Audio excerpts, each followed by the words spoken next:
wagtda yazıcı, şahyr, terjümeçi, dramaturg Oğuljanat Bäşimowa.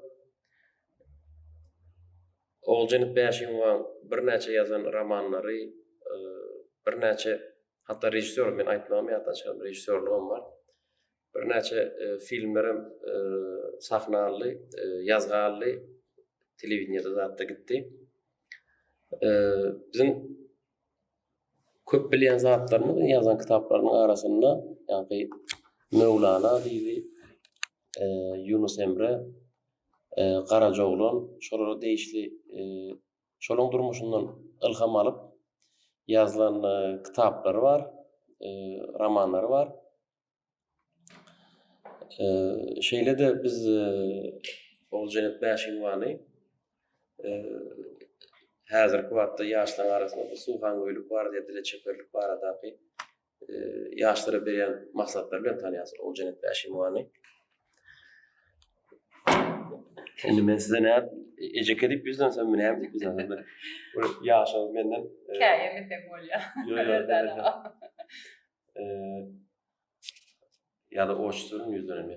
Bir neme birine ece diýdim olun maňa ece diýme oçsam yüzden diýdi. Şoň üçin dogrusyny aýtsam sen maşgala näli yüzlensek dogry bolar onu men bilemem.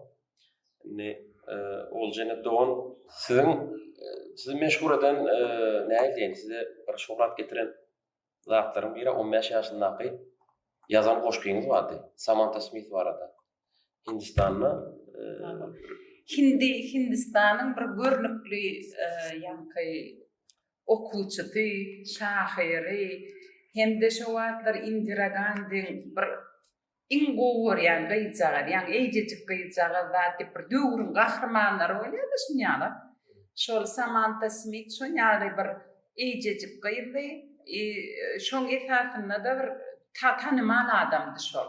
pionerleri görüldü diýdi. Hawa şoňaly bir hili görüldü-de çağalara. Näme boldy Samantha Smith? Helakçylyk uçurdy. Hawa şol samalyotda helakçylyk uçurýar. Bidem şondan bir ruhlanyp ýörkek, şoňaly bir wakalar bolýardy samalyot arkaly. Şondan soň bir hili şoňa gynanjymy teň ýoluň biz dowam etdirer diýip şoňa bir şygyr ýazdy. Oň dowamy näde size müňlerçe hat gelmegiň taryhy näme boldy şo goşgyňyzny?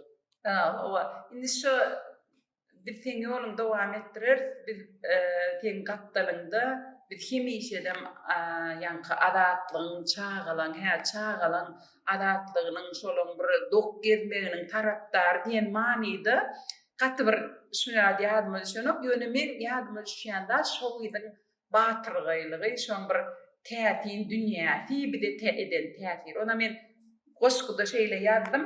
Şo goşguýna rus diline terjime etdiler. Kimdir bir alyp belki de şo wagtlar şol goşguýyn iki dile terjime edildi.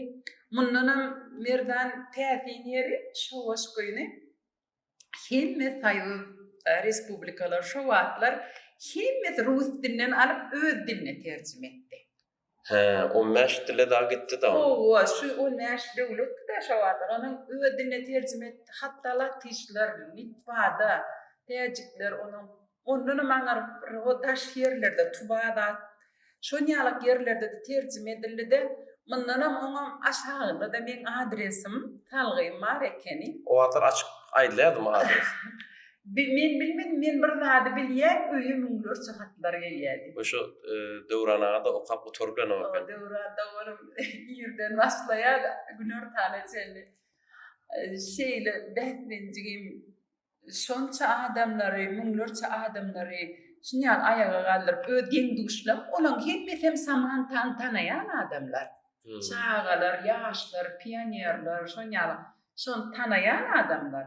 Şol sebäpli maňa şonu ýazýan diýip şoňa hatlar edýärdi tanışmak üçin şuňalyk ýa-ni şahyr gyýjagy zat diýip onu menem o wagtlar kämir näme meşhurlyk nämedigini düşünmesem şonu bir suwd etjek bolýardym. Samantha adamlary bulup getirmek üçin şuňa görüşenligini şuňa bir hil köp adalatsızlıklar bilen görüşdi diýen manyda öz içimde pikirim şolla.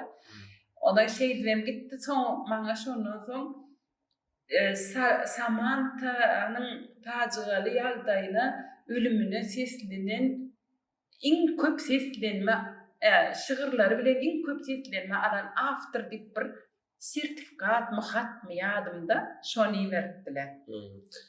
Indi bu sizin dörejülük älemine bir çoňlaşmaňyza sebäp bolan bir waka barda. Güneş jurnalynda çıkan goşgyňyz Leyli Saç. Leyli Saçova. Şoň bir wakasyny aýdyp berýärsiň. Bu Allah nazar aýdar nazar bilen araňyzda bolan hadisa. Allah nazar halipa soň aýtdy onma. Men Leyli Saç diýip şygyrmy berdim. Ýa-ni merden şu birinji soragyňdan bir netije çykaraly. Ýa-ni men sen şeýle sora bererdiň. Indi şu zatlar taňa şunem täsir etdi, men nähili täsir etdi. Onuň men şeýle pikir edýäne, men islerlik milleti görende tir dilini alýar, tir ruhuny alabilýän. Şonu men kiçilikdäki tejribem diýip düşünýän. Şu terjmeçilik okuýuňyzdan barlygy şol. Belki bolabilir ýöne maňa dostluk öwretdi şola. Şol ýanky seslenmeler bar, maňa dostluk öwretdi. Şahyrlykdan ötürem dostluk gerekdi adama. Men dünýämde men müňlerçe dostlarym diýen duýgu düşünje öwretdi meni. O hatlar mümkin näme derden häzir gödöňe ýarsyna jogap bersem ýarsyna yetişem mümkin näme sapaklaňa. O wagt elektron poçtada oturup ýazyp. Ora çykdyrsam kandyr hersine marka elbep zat. Köpleşip ýalyardylar. Oňa köpsini rus diline ýazmaly, olaň dilini bilenmi ahyryn köpsini. Rus diline şinýalak nemetmen. Indi şu Leyli Saç goşgyny agyrlagy bu edip tankytlap maňa radi beripdir. Näçe ýaşaňyz ýazyda çürüp ýaşyňyz näçe ýaşda çürüp. Çağım ýa-da kiçire 3-nji synpda okyňda näçe ýaşynda ol? 3 ýaşynda 3-nji klas, 3-nji sınıf çağany kritika etmek, tankyd edip bolýarmy? Tankyd etmek dogrymy? Bolýar. Edilýär diýem o. Men bir zady bilýän ýöne o düşünürmen çağa. Şona men bilýän ýöne dehini kesmellerle şunyň şeýlere, beýlere gal diýmeli ýöne onda da çağa ýa-da barby şoň ýüregine gal ýöne men şoňa hiç systypetlik etmedim de ýangyrym deşlemdim. Gaýtam gaýratyny gyjyndyryp. O men häzir şunu suud ederim. Men şu goşgyň gowdugyny ýene goşup ýadarmy şoňa duýup geldim ýa. Ve şol üstü gitdi. Ondan şeydi dänem bir täze goşgular ýazdym. Soň Ähmet ýeňşi diýip bir gaýet bardy biziň raýonymyzda, biziň etramyda. Şo gaýetde men goşgulum çykyp başlady. Soňra şonu ütküşijek goşgular diýip geň alyp başladylar. Şonda men şu tankydyň netije diýip düşünýär. Soň bir neme bar? Çağlar festivali vardı, edebiyat festivali, yani Özbekistan'da kurulan. Şonda uçkun diyen bir goşgyňyz. Yok, uçkun gaýet. Uçkun diyen gazet. Özbeklüň gaýet, uçkun. Şo gaýetde goşgyňyz konkurslar edýärler. Kim ýanky o temasy bardy. Ýadymda belki de pionerlerdi, belki de o komok men bilemek. Şonu neme menem öz goşgulamy berdim. Şonu şu festiwaliň şerti ýeňiçilerin goşgularyny Alşir Nowaýyň goşgynyň ýanyna çap etdiler. Gapdalyna. Hawa. Ondan bir gapdal Alşir Nowaýyň goşgulary, bir gapdalam senki. Indi men çykdy. Menem şu ýeňiçileň birdir, men bilmedim nähil goşgudygam ýadma şunu. Umuman şu nemani birleştirme üçin dostluk ýene de şol tema dostluk bolýar-da şol saýy döwletleriniň birligini saklama üçindir de belki şonu rus diline terjime edilip Alşir Nowaýyny meni bile goýdular. Şeýle bir begenipdim merdan ol mümkin o şartlyk men şonýaly halipaň ýalyna hukuk galannym diýip bara. Soň Alşir Nowaýynyň döreçligine täsir etdi başga eserlerini okumak bilen. Üniversitede döwlet Mahmuddan Türkmen Döwlet Üniversitesinde okudum. O wagty nemem diýär, Maksim Gorky diýen täme diýär. Şo wagty girdim. Ýok Torýan çaz Mahmud bolmady. Şeylere yok bolmady falan. Şu Maksim Gorky wagty torp galdy. Haýsy fakultet? Türkmen dili edebiyaty hemde şo taýda spes jurnalistika bardy. Hünär açdyk özümiz bir Haýş, ýurty haýş bilen açyldy. Düşünýän. Inni siz bilemokda näl diýin? Bir saýlan oğlaňyz misal Jalaluddin Rumi, Yunus Emre, soň Garajoglun. Inni häzirim Fuzuli barda bir kitaby başladyňyz, ýanşmasam. O merdan doğrusu var. Nazargullayev 18 ýaşyndadım men. Birinji, ikinji kurslardadım. Şonu meni kafedra çağırdy. O cennet diýdi. Biziň diýdi Türkmen edebiýatynyň ägil talipalary bardyr, şahirler bardyr. Sen gyzyklaryn men seni diýdi bir hili ýakyny görýän Günnur edebiýatyna diýdi maňa. Onuň muallim haýsyna diýýäňdi, ay hemmesini de diýýän diýdi maňa. Onuň bir gün şonu bolýan muallim meni o düşünemek, näme ýazmalygymy düşünemek de ýönüme şonu söýýän, näme bilip durşar halipa. Soňra bir gün leksiýada otyrdyk, on maňa maňa der diýdi. Näme Mevlana Celaleddin'in şiirlerini okap berdi.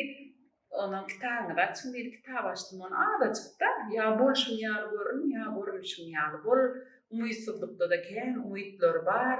Kıytgaçyk, molumyň näçin başga nemeler ýok diýip soraw berdim men ona. Näçin başga goşgular ýok diýip asyl terjime edin-de diýdi ona. Onuň şu molumyň şu söýüp gulagynda galyp Türkmen edebiýatyna şoň goşgularyny köp terjime etmeli diýen beýnimde galypdyr şon. Kakaway Gurban Muradov şahirimiň halipa o şahirdi. Ol edipdirem terjime. Ýönemerden özüň üstünden geçmek başga zat eken. Başga dilli okap şoň üstünden geçip gaýtmak täfin eken o. Inni näl diýin? Käwat adyalar da. Inni siz köp festivallara gatnaşdyňyz. Şahirler bilen simpoziumlara zatlary. Türkiýede, Eýranda, Özbekde.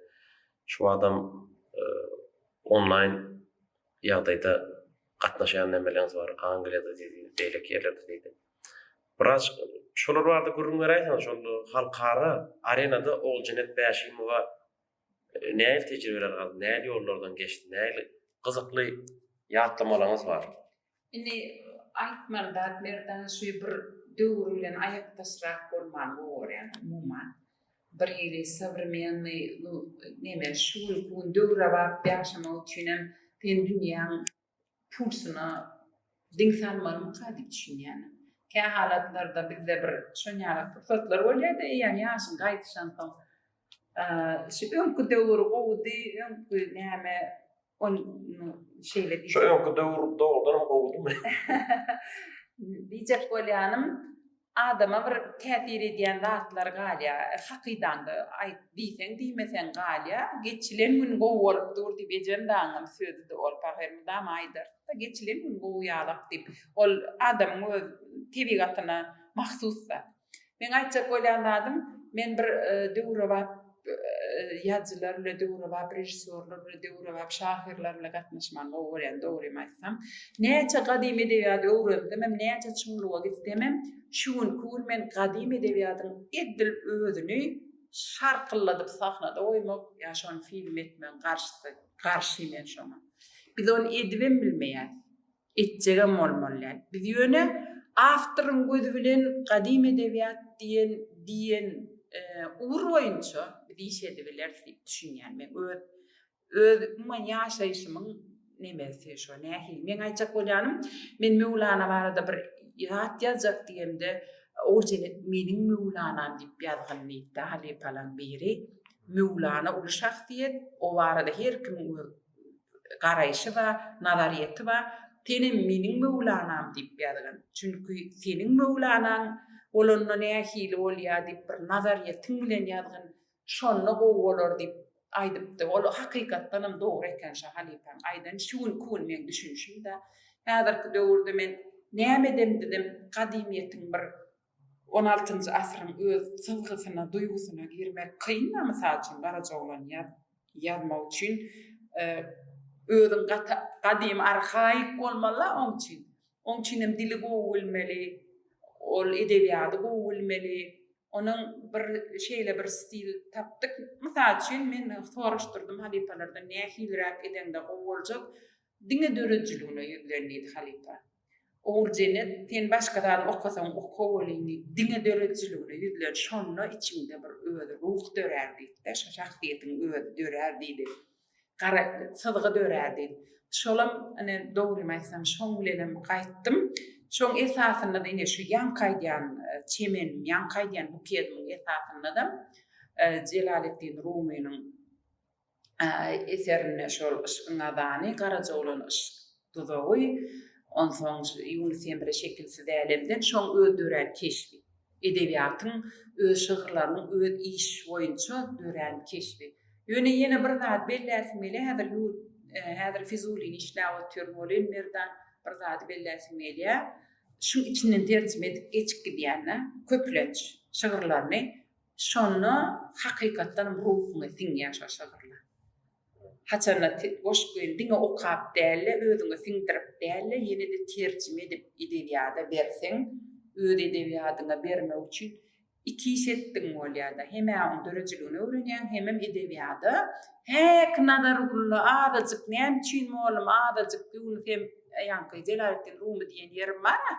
Şonu ýene bir çağa sorag berbiler, mysal üçin näme üçin adadyk bizde näme üçin türkmen edebiýatyna diýip. Kendirem bolum berden men özüm bagat. Men özüm mysal şu sorag sorýan. Multfilm näme üçin az, çağlar üçin. Ol näme az. Men öz oglum üçin multfilm gözlemden İngiliz dilini, Ors dilini kendirem, türkmen dilini multfilm kendäl diýip özümüz çıkarmalı. Özümüz çıkarmalı. Yaşlar işlemeli. Onun için gıdgın olmalına. Senin näme üçin tökötdeşlik edilip jaň edende bolýa edeli ýöne işe bolan söýgi barada tema bolsun. Başga tema maňylyk gylläpdim ýadyňda bolsa. Şu adam şoň gurrundan edibem otyr hakykatdan boýdan maşa şo tema çümmedeň merdan iş bolany. Ýa-ni simpoziumlar diýdi, halkara festivallar gatnaşanlar. Halkara festivallar. Şolardan bir näme atmosfera näme otaýdy biz. Beýle ýurtlaryň şahyrlarynyň ýazgylaryny näme işler etýän simpozium. Hemme ýerde bir dat, mysal üçin dramaturgiýa bütün dünýäde de spros kyn dramaturgiýa. Mysal üçin dramaturgiýa kyn da ol ýanky döwür sygyp duýup goýmaly, wala meselän goýmaly.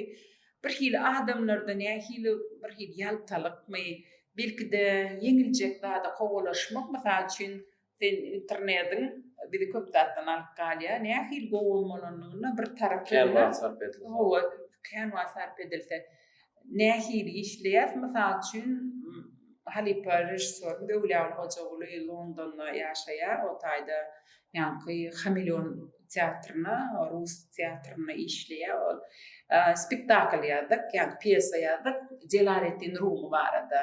Olam halipaýda, urjene sen şu Jelalettin Rumidan ýa hiç gaýtjekkel, ýömen gaýtjekkel, kimisi dawa etip, men diýdim, şu barada ýazjak, bolýa şu barada ýazdy, ýöne diýdi, teň diýdi ol aglap oturan Jelaletdiniň fikri asar ol buny tomaşaça gyzykly däl diýdi, men hakykat aýdaýyn taňa. Onuň menim sözleriniň bir näçe mysalar aýtýan, oňgulogam eşden o, eşitmek isleýän o. Şeýle bir zat edibiler, diýdi, Jelalettin şu günümizde gelsin diýdi. Bir inovatif metod. Döwrümizde gelsin diýdi. Ýöne diýdi, gelin döwrüm diýdi, kadym zamanlaky gahrymanlar bolsun, olaram şuna gelsin diýdi. Bu bir diýdi global bir tema, söýgüňi we patydlygy we berde, onuň pulun ışgynlalyk we onuň ýanky dünýäniň baýlygyny paýlaşmak meseleleri, umman global temalar bar diýdi.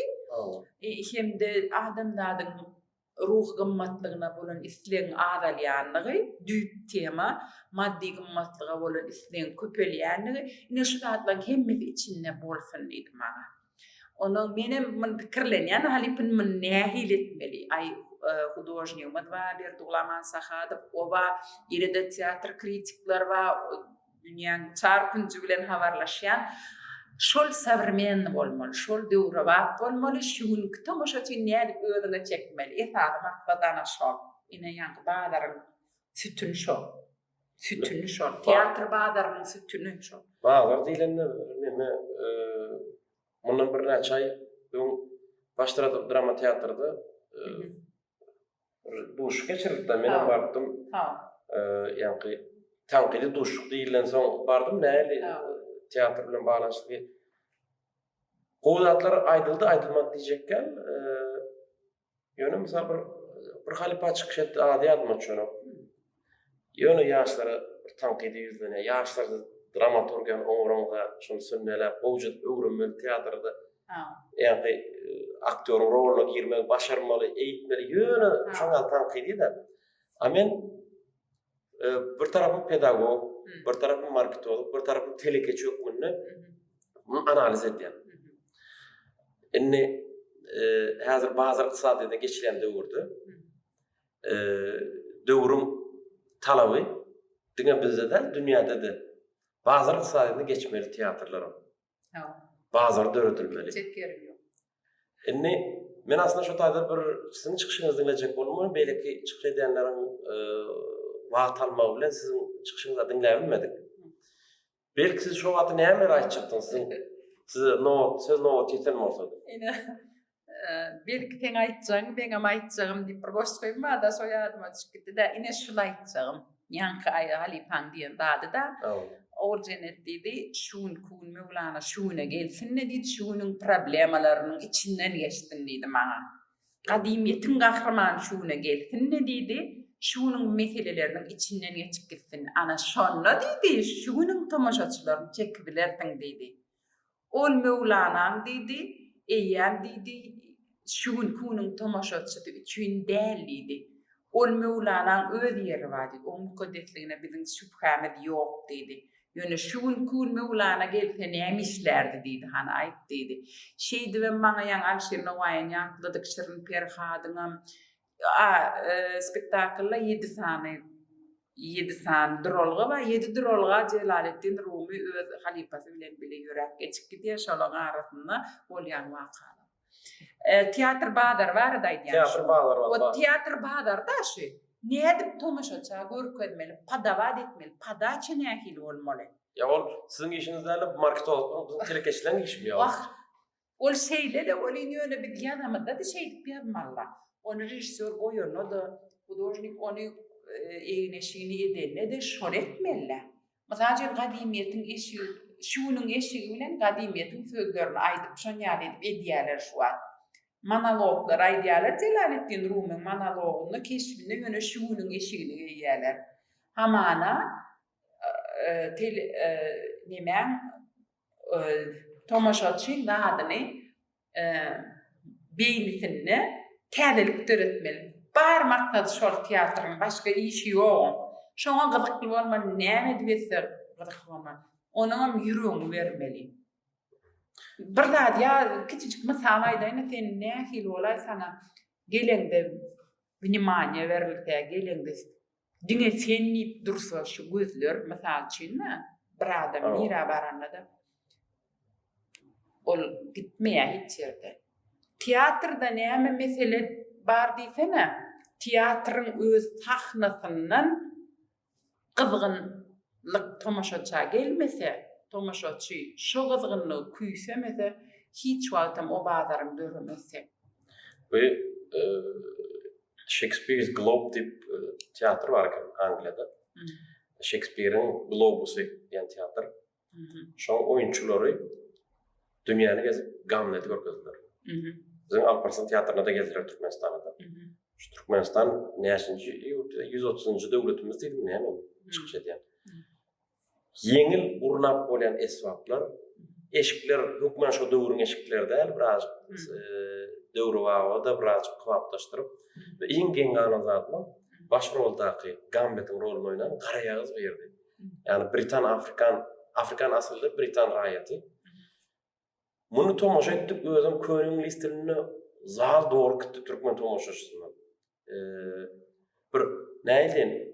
Mysalçy Çingiz Aýtmatowyň nemesine Alylwan Serbiýemiň dekorasiyasyna garanyňda olan gaty ýöneköýdi inglisen.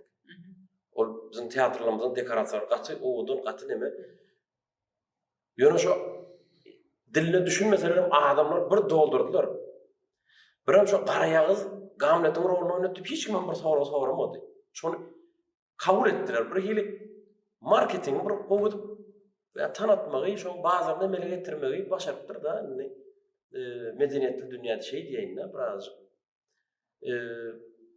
Belki bizim hem telekeşlerin hem ya da diyelim bizim marketologların ya da sunutçuyur kurukların ya da tuğrukların belki üstünde işlenmeli temadır. Aslında men dekorasiýa garşy beni dojluklarla kente uşýanlar da. Owadan dekorasiýalar insan gyzyk kıllar. Owadan jaýlar däli insan kalby gyzyk kıllar. Şonu başarypdyr ingilisde. Ol marketologlar köp iş edenler, emma o taýda aktyorlar, rejissörler ýürejiginiň bölegini oýandyr o taýda esat çekgende şol ýankaýdýanda adam-da. Onu padawat etmeň usulyny tapýarlar. Näme üçin diline düşünmesegem görüp oturýar. Näme üçin görýär? O taýda energiýa bar, güýç bar. Ani verýär. Onan ya olar edýän işine. Şol kim bolanlar da aktyor we ol nemesine garamadan renkine, milletine, diline hiç daha garamadan sunuat dilinde da goýuyor. Şo da çekip öldürüp baran çekici güýç Allah Taala hemme bir gudrat bilen yaradypdyr. Şol gudratyň iki sany insany bir ýeri birleşdirýän ýerine energiýa diýilýär, güýç diýilýär şoňa. Şeýdi ben bir-birini çekýär, häkaýdýanda adam ýüze çykýar da. Diýmek şunyň teatr badaryny döretmek üçin iki ahwaly da duýup bilýän, geçmişem, gelejegem, şunyň pulsyny tutup bilýän adam bolmaly. Kim bolandydy? Teatrın islenip tarapyndan haýsyny okudyna duranda da sağdanlasy bolanda da hudojnik, bolan dekorator, bolan nämesi bolanda da şol adam bolmaly özüm. Gep adam da merdan men hiç wagtam hemişedem men hudojniklary dawam şol dekorasiýa näme gerek, şuň maňa mysal üçin dekorasiýa näme gerek diýip aýdýarlar. Ýöne atmosferany berýärmi? Bersin, onu çıra bile vermeli. Men şol dekorasiýa görüsüm gelenok, men islämok, men şuň sahnada mata görüsüm, duýasym gelenok, howam ýetenok. Mysal üçin aýdýarlar, men şuň severmen tomaşaçy diýip bilýän özüme. Çıra bile ver, nastroýenie dörüp, näde dörüp, dörüp. Saz bilen emosiýa. Sadyňam tarapdar dälmi? Dälmi? Däl, Gilgamesh diýip ol Leningradyň bir teatrnyň, üçinji teatrnyň spektaklyny gördüm. Gilgamesh diýip ýaşlar oýnaýan. Ýekije adam ýok, sal diňe aktyorlar dili bilen edýärler. Akapella ýa. Şumerlen nemesi spektakl Gilgamesh men kakras ödmem. Gilgamesh'i türkmen diline terjime etdim. Etdim terjime. O ana şonu diňe dil bilen, ses bilen berdiler-de. Men şeýlegen alym, täsir men üçin men islämok, sadam isläm. Men guloma sadam ýakanok dekorasiýada ýakanok. Men aktyordan alasym belýär. Adamdan, insandan alasym belýär. Maltym ulay diýär, ışık bilen açylgan bir täze gülsen diýär. Onu gyýda diýenok, insana diýär. Işık bilen açylgan mehr, muhabbet, söýgü, ýagtylyk hemmesi başa ışıkyň içinde. Şoň bilen açylan bir täze gülsen diýär. Men aktyorda, artistda, rejissörün kömegi, hudojniň kömegi, sadandan kömegi bilen açylan bir energiýany şowat men görüp oturkam, pitat edýän, etdirýän energiýany görüsüm gelýär. Men ana teatra bolan garaýşym şo. Misal Mevlana bilen baglanşykda. Mevlana belki kakasy ýa enatasy bir barlykly belki söwdegär, belki baý adamdy. Ya da misal Yunus Emre belki aňyrsy näde barlykly belki söwdegär zatdy. Ýöne bu şahsiýetler näme üçindir derwişlik ýoluny maddi taýdan garalyp, manevi taýdan da, ruh taýdan da Yol saylaptırlar, şol ýoly ýani matmul program şoň alyp şeýle seret otursaň belki matmul program öz döwrüni baýmaşgalady. Ýöne-köý ýol saylap, ýöne günni güzerany görer ýa-da ýöne-köý ýol saylanlyklary sebäpli şu ýaly şygyrar çykaryp bilipdirler. Özüni näçe asyr soňky öz döwrüni belki tanalmady. Mevlana, misal Mevlana diýerler 300 ýyllap kän bilinmedi diýerler. Ýöne soň şeýle derejä geldi. Mesnevi dünýäde iň köp satylan kitaplardan biri. Hatda musulman däl dünýäniň hem Amerikada iň köp satylýan kitaplardan biri diýerler Mesnevi. Inni oğul cennet 5 ýymy bar. Men ünsüýän syne diýen, başyndan syne diýen beýle zenanlardan men tanýan zenanlardan, görýän zenanlardan başgaça misal matamarlygy gyzanyp. Köýnekde misal ýakaly köýnek, ýa bir üýt göşük geyinjek bolup bir ýyldan artyk boljak bolup bir nime göremok. Şo siz şahirlik dörejiliňize ziýan ýeter diýen nime bilen mi ýa? Näme sebäpden bir ýöne-köýlük saýlaýarsyz öz durmuşyňyzda? Insanlyk häqiýetinem teatrda dekorasiýa gerekkä, dar gerekkä, lipke ýygyryp otyrna. O şahsiýetiňizde de bar da. İnsany biziýän zat onuň kalbydyr, sözüdür, ýüregidir, niýetidir. Ýatdan çykarma. İnsanyň bezegi, süsü, yani insanyň bezegi, aýal denanyň bezegi onuň gözelligidir. Odan köýnekler, ýalyklар dälmi ýa? Näme ulak halkalar, zatlar dälmi? Bilezikler, zatlar dälmi? Men onu bilmedim. Men iller barada hiç nemem ýok, pikirim ýok. Maňa misraýda diýär o zatlar. Mysal üçin biziň baktygymız köňüldür diýär Mevlana Celaleddin Rumi. Biz köňle bakar. Mysal üçin o adam bolsa, ulak halkasyna sereden okda, köňlüne serediýän, gürleşip durýan da mysal üçin. Ol owurulky ulak halkasyny görkezjek bolýandyr maňa. Ýöne men şonu güýdüm gören ok.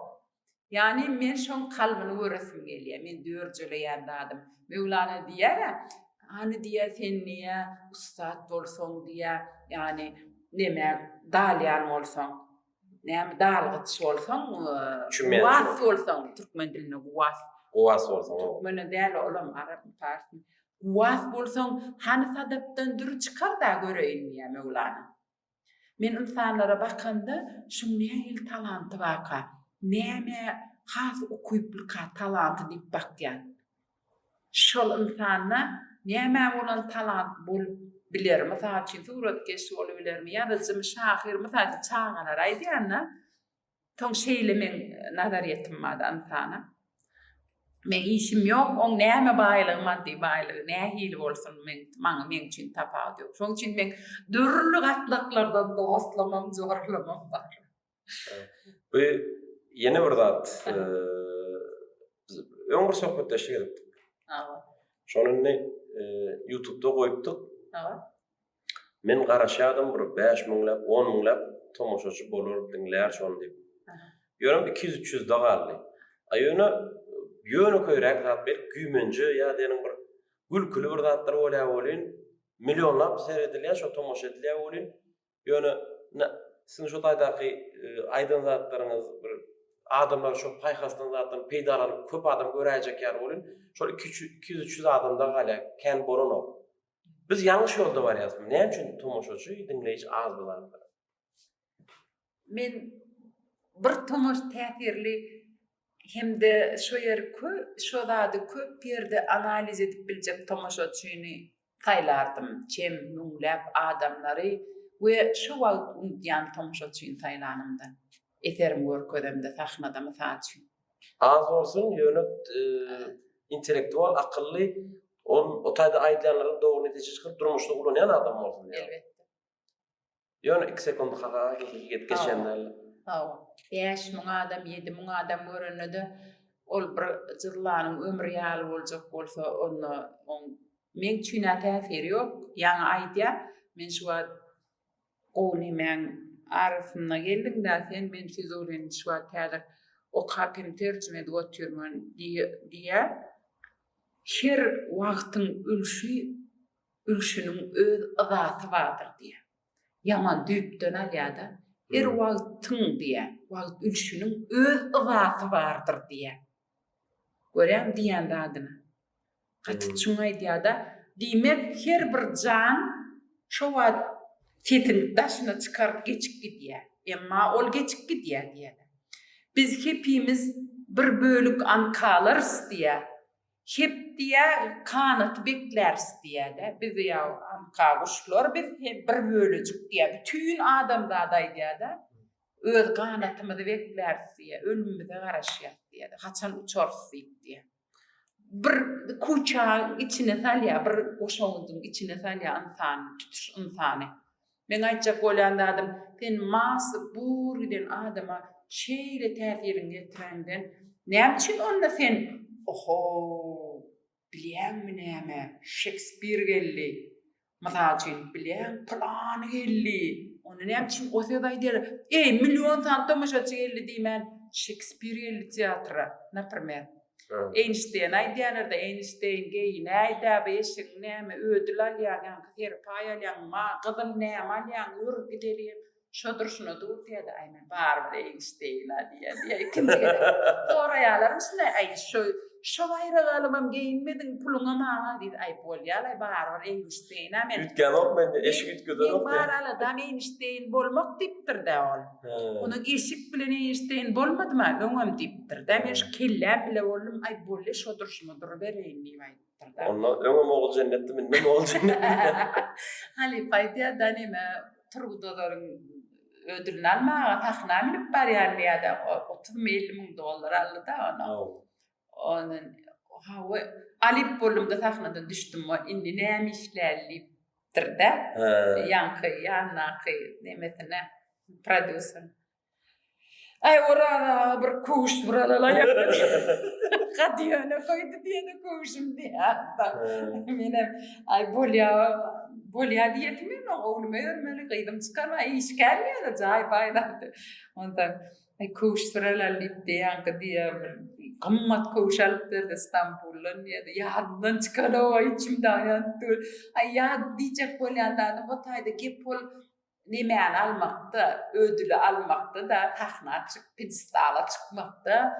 Şöyle yine mesela için Zalatay Maskan alan Halip Ulyal Hocaoğlu mesela için aydiyana. Yo şonu alam da näme men bar. Ulyal men bar. Men niye öz adım men öz işmi diye men näme alam da näme men berde var merdan in uluzat adrenalin. Dörüdücülüğün, adrenalin, dörüdücülüğün lezzeti. Bir hudojnik barkan meşhur surat çek oturqa diye şeyle özünü kelmep durur ayağına kuvuşu diye ayağı bilen bütövleşip gidipdir diye. Şu derecede ödül beripdir diye. Onu ol cennette de barmam ýa-da. Yo, men wagtynda aýtmadym. Ýöne ýüregiňi bermeseň eser bolan. Ana şonam aýdýarlar, mysal bir şahyr oglan bar da. Indi şahyr diýip şahyryň aktygy telekeçilik edýär, men bir tanışym. Indi gyzyklanýar adam edýär. Indi menden bir şahyrlary biraz kömek edärsek, bir kuş kostyum onu mun alyp berärsek, bir goşuk ýazara bilen görgülen güni kyn. Olam şonu diýipdi de, eger olar pukara bolmasa diýe goşuk ýazyp bilmeýärler. Ay ýok, goý beýdime. Ýöne men näme diýip aýdylapdyrdy. Onu özüm diýär, menem şu ýoldan geçdim diýen ýaradyp, sebäbi suwda girem, telekeçilige girem, kelläňden diýär, 3 manadan 5 manadan gazabyna diýär, dörejiligi diýär, ünsüň berip bolar diýär. Ana suwda etmän goýduran atajanyny berdi, paher maňa şol etmesin suwda ýazsyn. Maňa dol şu murgapdan hat gelýär, hat urodýar, jan gelýär. Ol cennet yazsın, suwda etmesin yazsın. Dehin ma talanta ayatjana bilýän menem talanta, men içimden ýan olara da dip bilmem men halipalara. Ýöne şu suwda etmesin dip. Ay ol atajana oýduranokda umuman aýtjak bolýanym kalbyň isleri etjek zatlary her bir insanyň öz etmeli iş bar ekenne merdan umuman aýdan. Men ýa şoňa sorajakdym, ýani ölümne garaşyp duran mahlukmy ýa-da her adamyň bu dünýäge gelende etmeli iş barmy diýip bir soru sordy. Etmeli iş bar eken dünýäge gelende. Olcana'dan işleme. Olcana'dan. Men işim şah Türkmen şahbiyetlerini başka milletlere vermelik. Alişir Novay'ını başımıza alıp yaratımdı. Ne diyeyim bizimki dikkat kırıp otururdu da ama vallahi refleksiyada bizimki ne diyeyim bizimki ona benim doğruydu ya.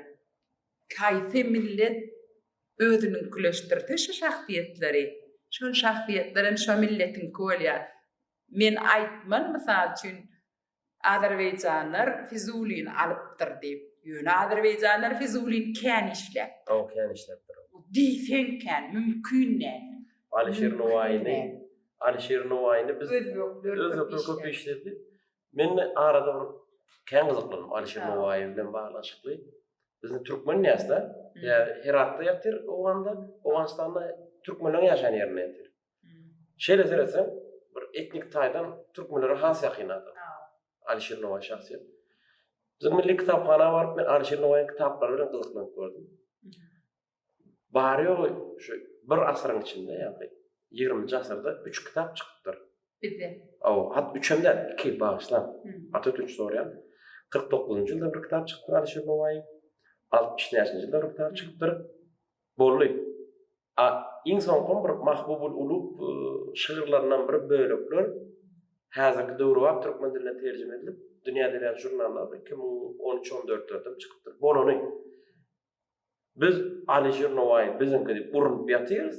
Ýöne edilen iş, zähmet ýok. Edilen iş bilen ölçenýär merdan. Men şu aýtýan adamyň ana şol näme düşünür Azerbaycanlar Füzuli'ni kän işläpdir, mal, Irak, Kirkukdan näme? Kirkuk türkmenlerini, Irakly türkmen, onuň o taýda näme biz dawam edýok, biz haýsy kän işlense gowuzat, ol ýaman gowuzat, ýöne prost diýjek bolan edilen iş bilen ana eşig näme üçin. Men insany eden iş bilen ölçeýär. Men bir jora mawdojnik Ayna Nuriýewa. Olay diýär näme bir bardy gurrun edip başlaýar, soýan şo näme iş edipdir, şonu aýtsana birinji diýär. Eden işler diýär. Ha bu nemede de var, terkeşlikde de var. Mesela bir zakat alacak bolan, sargıt alacak bolan oluyor.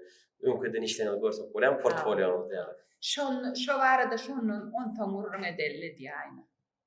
Men ustahanada kän oturýan oň bilen aýt men şolardan öwrenip şular ýa hakykatdan hem ol iş etmeň özleri de gyzgynlygy söýüs we ol ýene bir zatda merdan men pulla geçmeýän zatlaryň sözde geçýänini billäsim gelýär. Insanyň ruhuny dürüdüjilik siňip durýar ekeni. Haçanna nähildat okasaň şoňa bagly Halipa Mahmudam den ýaşlaryň sfereň ok näme üçin okan ok ýaşlar Halipa jan men ömrümi ýaman gysgan ýanna diýene senýän özüň oka ber diýen men bir gadim edebiýat okap ganaýynda diýen men ganyp bilem ok merdan. Men şonun ganyp bilem. Ýa men wara Fars dilini gowurýan, Arap dilini men gowurýan, Fars dilini, Türk dilini gowurýan, men Azerbaýjan dilini gowurýan, Rus dilini gowurýan. Türkmen dili bilen hemmesini garyp men şu iň gadim edebiyat okasym gelýär. Şonu özümiň dil biliş derejämiň nähiliğini biljek bolýar. Merdan maksadym şo men. Şu ýaşdan soň bu täze akıl açyldymy? Ýok, gadimy edebiyat okamak bilen men maksadym şo. Näme söz bagajymyň neçe million, neçe milliardlygyny men biljek bolýar. Öz sastavımda, bagajımda, beynimde näçe müň san söz bar. Mesela üçin men häzir Azerbaýjan edebiýatyny okaýan, Azerbaýjanlar dinleýän Füzuli'ni öwrenmek üçin bolýan millionlarça men Parslara ýakynam. Türkmen edebiýatyna da Pars söz gatykän. Men ýaman boldy. Onu men bir etap dil okumany öwrenipdirim. Merdan men häzir Türk dilini okaýardym. Onuň rus dilini okaýardym. Men Azerbaýjan bolmasa okasym gelenok. O nähil bolýar? Diýmek şo diliň öz nemesin sulhuny alýar. Şol edebiýaty öwrenji bilen şo edebiýaty şo plan barada öwrenýän, şo sulhu giriye özüňe de men o kasyňa başga dilli. Men Azerbaýjan diline kitap okap başladym täzeden. Ol näme üçin men bagajym barlaýan. Düşünýän, düşünýänmi? Fars dilini dinleýän şygyrlary dinleýän, fars dilini dinleýän, diňe aly bilýänmi, aly bilenmokmy? Tiýa şo beýnim şonu trenirovka da şol näme? Türgönleşýän. Ve men bir daha göz getirdim belki bizim hem kemçiligimiz vardır. Men oğul cennet beşiğim varny. Kendi öz gatnaşan kuruklumda kendi eşitmedim. Tanamany yaşattırdım. Yazılışam bir yazılış üçün bir institutda gittik. Hiyaşdan hiç gaýsy tananok. Oğul cennet beşiğim varny. Bir kabinet sonra yaz. Hiç kim oğul cennet beşiğim varny tananok. Ahir bir yerden rektör çıkıp geldi. Oğul cennet sen mi dip oğul cennet sen o falan audio bir kitabın audiolaryny dinledim diýende 15 saatdan dinledin mi dip sordy. Men dedim, "Bäh" dedim. Oğul cenneti tanamayanmasa onu bizim uruvenimiz biz bulutduğuna yokur uruven rektörler tanıya yokur uruven yani bir halife bir yer çıktı şol yürütü sizi kabinetine çağırıp çay verip su verip o men dedim he dedim onu men de uruvenim yetmendir oğul cenneti dedim o tanıtmayanlığı ne o bizim yanlışımız yaşlara şunu tanıtmalı belki çünkü şu podcast yazmamız zaman sebebi aslında şol men şu tayda bir institutun rektörü tanak gelip yani hiç kim tanımadı rektör tanıdı bir halife muallim tanıp ondan zaman 15 saatlik audio kitabı dinledim diýende şu menne gatyl täsiri garlardy. Bäh, audio kitaplaryň bahadyny men bilemem ama. Ne şoň üçin şu jemgyýetdäki şu kemçilikleri nesip bolsa biz gysgaça platformasyny üstünden beýleki platformalar üstünden ýaşlaryň häzir internetdäki ulgamdaky platformalar üstünden biz şu kemçilikleri üstün yapjak bolarys. Biz men misal özüm oğul cennet beşman tanımanlığım üçin utanç duýan, ötünç soraýan şeýle şahsy tanımanlığım üçin. Umid eden ýaşlar oğul cennet beşman görejiligini gyzyklanarlar. Biz yönetdiňe dünýeden ötüp gidenleriň görejiligini gyzyklanýar, ýaşap ýören aramyzda ýa şedevrler bar, müjewherler bar, merjenler bar, mehekdaşlar bar. Biz olary bir näme diýen bir bermeli, degerli sarpasyny berbilmesek, men pikirimçe nesillerine bizim jogapkar bolarlar. Men pikir edýän. Näme diýäň? Meşgurluk gyzyklar men üçin dogry maýdaýyn. Meşgurluk gyzyklar. Ine men seni gördüm, bir 2 ýyl bolmy tanışlygymda. We şondan soň hiç ikimiz aýrylmadyk da hemişe habarlaşyp durýar. Merdan onuň gowum bilen oğul cennet beşima maňa ýetdik şol. Sebäbi insanyň öz bir çekijilik nemesi bar da insanyň bir çekijilik güýji bar. Her bir insan kim insan üçin däl. Ol adamlar ruhlar masal üçin meňdeşlikler bardyr. Belki men bilem hatta men aýdýanlar merdan sen men amala aşmadyk arzuwlarymyň dowam etdirýän. Yani sen şolary şu sen ýaşyňda şunu ederdim diýen zatlamy sen şunu edip ýörsiň diýip aýdýan ýaşlaryň arasynda täsir geldi. Yani öz döwrüňizde azad etmez. 15 ýaşynda o bütün respublikadan müňlerçe hat men alyp goramak da. Aýtjak bolýanym meşgurluk gowdatdyr ol. Men onu bilmedim ölçeği nähili. Ýöne häkaýdan dadym. Nirütbe yansam o rütbe sedayem Resulallah diýdi. Rütbe diýmek derece diýmek. Nähili ýan bolsam şu derecede de sesdirin diýdi. Yunus Emre. Men ünsüýül aftar. Men aýtjak bolýan dadym özüm içimden alýan lebbetim var. Edebiýat söýmek bilen okumak, terjime etmek, senariýa ýazmak, piyesa ýazmak, proza, şygyryýat şu bilen şunu men esasy okujular üçin kagada, dinleýijiler üçin audio, ýani tamaşaçylar üçin video etýän şol işi. Sesimem çıkaramok, meşgurum boljak bolamok. Barbyr zaman öz wagtyny şonu edýär meşgurlugy. Aýtdyma her kyrady. Şoň men aýtjak bolýandym nähili meşhur olmak gyzyk kıldat, gowdat da belki de şol nemedir, ýetilmedik mendillen bir sedasydyr men onu bilemek nähili her kime bir täsir edýär. Ýöne men bir zady bilýän ýüregimdäki arzuwlamy, sepgitlerini edebiýatyň üstünden amala aşyrmalygyna toçna bilýän, men şonu dogry bilýän. Çünkü men ýanky janrlar we görnüşler hemmesine de prova edip gördüm, hemmesine de synanyşyk gördüm, hemmesine de şobrda, hatta öyle olajagla birinji işläp başlanada men piyasany berýänler oňa nemeden internetten bolýan ýanky orjenetdi, senidi, remislony, hünäri bilen ok diýdi, piyasa nähili ýazmalygyny. Ýöne sen şeýle bir gyzgyn ýazýan diýdi. Şeýle gyzgynlyk bar şonu diýdi, men diýdi Moskwada ýaşaýan remislony gowulýan awtorlam şonu ýa gyzgynlykda ýady bilen ok diýdi maňa. Ýöne olar remislony bilýär, hünäri bilýär, piyasa ýazmagyň şertlerini bilýär diýdi. Strukturany, teoriýany bilýär. Ýöne sen ýaly gyzgyn çykan ok diýdi. Menem hanypa maňa ýetdik şol diýdim. Men niýetim hem şol diýdim. Men niýetim eser gyzgyn bolmaly. Eser ýatda galyjy bolmaly, az bolmaly, eser köp bolmaly däl, ýazyjyň eser köp bolar, mümkin däl, mümkin däl. Mümkin däl. Gysgaça. Menem 16 saat ömrüm edebiýat sarp edýän, günni boş bolsam, başga işlerden boş bolsam, ýöne barbyr men şonu hemmesini ýazyp okutjak bolamok, dinleýjä berjek. Ýöne men öwrenýänim bilen biliripdi 16 saat gözümde tutýana. Sen neçe çuňlaşdyryp ödüňi gazyp içki eski, ýani şu ruhun gatlygyňça şonça da senden beýik bir ýan çykmaly. Şol ýanam gülübür gaýnadyp parfümer diýen kinoda bardyr, gaýnadyp soňuna damjalýanlar. Şol dörejilik diýen zat şol bagajyň damjalary.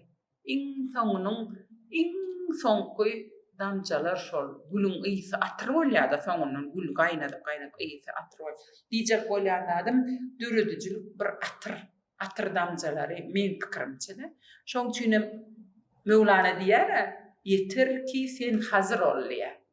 Sen taýýar bolmaly. Sen gelip interwýu alanda da taýýar bolmaly.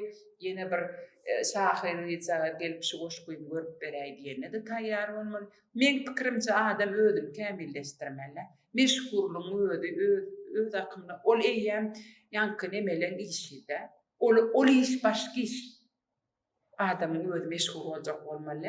Şahsiýetim mysal üçin ýa-da adam, ýa-da öredýän adam ol iş başga iş oňa wagtymam ýok.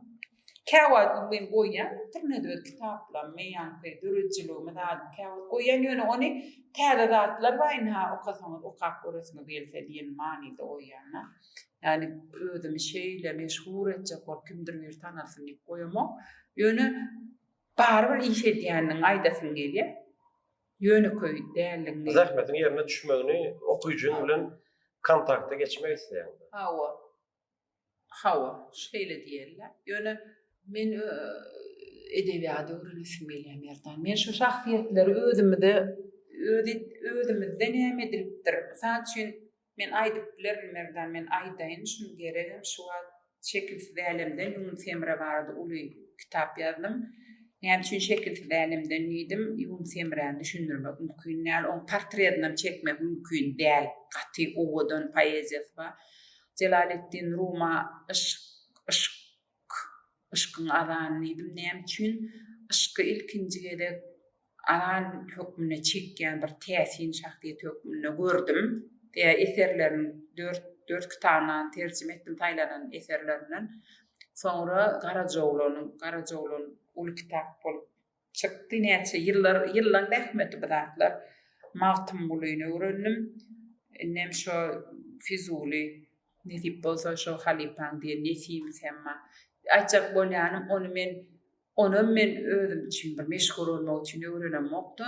Şol deňde çumuk görende haýsy dürü taparkam, haýsy sadapda, haýsy durwaka, nice sözlük bagajymy, sözlüğüm nemesin köpeldirka.